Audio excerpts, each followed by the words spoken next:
안녕하세요. 꿀잼인간입니다. 임진왜란 이후 한중의 동아시아 국제정세는 크게 변합니다.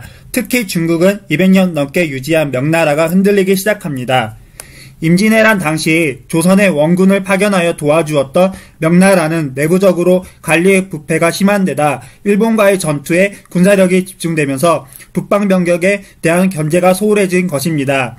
이러한 가운데 북방민족 여진족이 힘을 키워 나라를 건국하였으니 바로 후금입니다. 광해군이 즉위했을 당시 중국의 국제정세는 기존의 지배자인 명나라와 북방의 새로운 세력인 후금이 크게 대립하고 있었습니다. 이때 광해군은 어떠한 태도를 보였을까요? 사실 조선의 입장에서는 난감할 수밖에 없었습니다.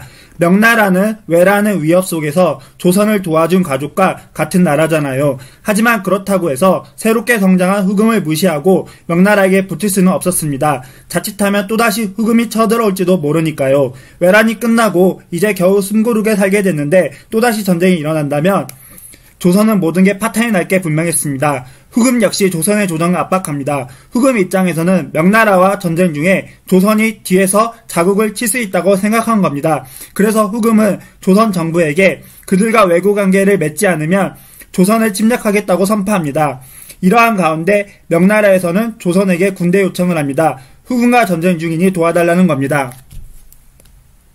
명나라가 말하기, 야 조선 너희가 외놈들한테 공격받고 있을 때 우리가 도와줬던 거 기억하지? 예정을 생각하면 명나라에 원군을 보내야 합니다. 하지만 그렇게 되면 조선이 오히려 피해를 보게 됩니다. 이때 광해군은 명나라의 원군으로 파견돼 강홍립 장군을 조용히 부릅니다. 그리고 아마 이런 이야기를 하지 않았을까요?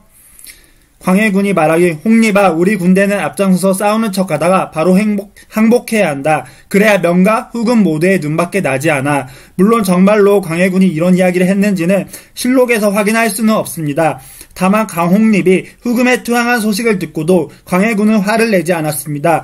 이러한 정황을 볼 때 광해군과 강홍립 둘 사이에 은밀한 대화가 오가지 않았을까 생각해보는 겁니다. 고상한 말은 국사의 보탬이 되지 않는다. 강홍립 등의 죄를 논할 때가 어찌 없겠는가. 젊은이들의 부박한 논변은 잠시 멈추는 것이 좋을 것이다. 광해군 일기 139권 11년 4월 8일. 광해군의 이러한 행동은 비겁하다기보다는 당시 조선의 상황에서 선택할 수 있는 최선이자 최고의 방법이라고 볼 수 있습니다. 이러한 선택은 오늘날에도 잘 통합니다. 하지만 17세기 조선에게 광해군의 외교 방법은 오랑캐나 하는 짓이라고 인식되었습니다. 조선이 어떤 나라입니까? 대의, 의리, 명분을 중요시하는 유교 국가입니다. 외란 때 조선을 도운 제도 지으는 나라 명나라의 뒤통수를 치는 일은 결코 용서가 안 됩니다. 특히 서인 세력들은 광해군의 중립외교가 큰 문제라고 인식합니다. 그리고 그런 광해군을 더 이상 왕으로 세울 수 없다고 생각합니다. 그리고 이때 광해군의 과거 행동이 폐모살제를 주목합니다. 이에 대해 일본인들은 광해군 정말 실리적인 외교를 펼쳤다. 정말 훌륭한 임금이다. 정말 훌륭한 위인이다라고 말하였고, 한국에서는 정말 훌륭한 임금과 훌륭한 인물들이 많이 나온다라고 말하였습니다. 저는 이런 우리나라가 자랑스럽고 한국이 자랑스럽습니다. 우리나라를 좋아한다면 구독과 좋아요 부탁드리겠습니다. 감사합니다.